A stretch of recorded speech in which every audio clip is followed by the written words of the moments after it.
in a city that never stops talking. Two strangers listened instead.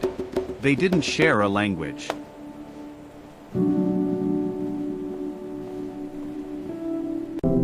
They shared a rhythm.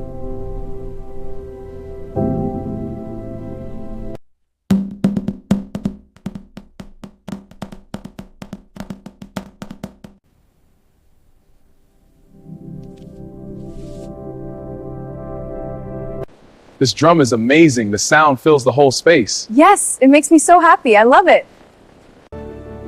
And somehow, that was enough. Seoul was colder that night. The kind of cold that settles in your chest and waits. Kai didn't know why he came back. Maybe he hoped rhythm could do what courage could not. He played once. Soft. Careful. But the city answered with noise. Not her. For the first time in years, silence felt loud. Then, he turned, and there she was. She didn't bring her notebook this time. She brought something braver. Black and gold threads, woven together, different colors, one design. Then she placed his hand over her heart.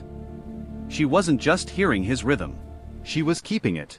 And that night, under the streetlights of Seoul, two heartbeats became one. Spring came to Seoul, but not gently. The air was warmer, the stairs were colder. On the train, in cafes, outside her apartment, whispers, not loud enough to confront, but sharp enough to cut. That afternoon, she didn't tap his rhythm. She didn't smile. She just held her phone, trembling. Come home. Alone. That night, they stood beneath the same streetlight, where their rhythm began. But this time, she didn't step closer. Her hands weren't steady. My family says this isn't simple. He didn't understand the words, but he understood distance. For the first time, there was space between them. So he played the rhythm. That brought them together. She placed her hand over her heart, but this time, she didn't tap. She signed one last sentence. I am not afraid of them. I am afraid of losing you, because of them. And then, she tapped once. Not the full rhythm, just the beginning. This wasn't the end. It was the test.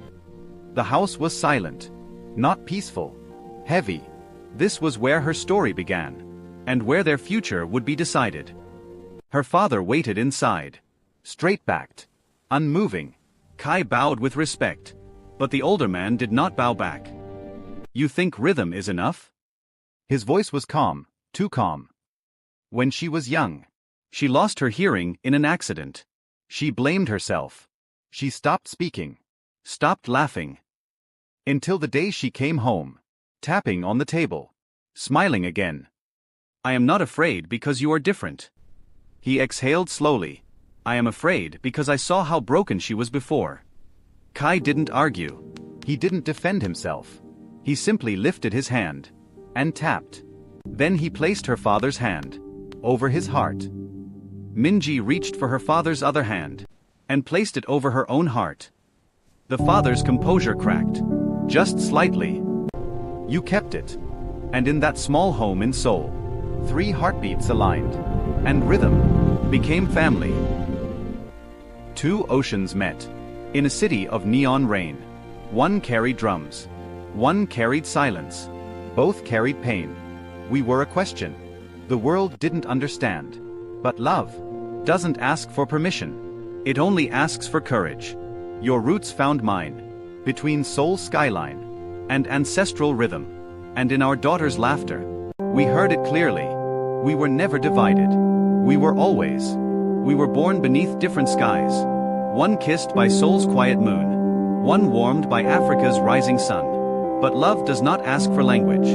It does not measure skin. It only listens to the heart. And when ours finally spoke, the rain stopped, the drums softened, and 2 worlds began to beat as one.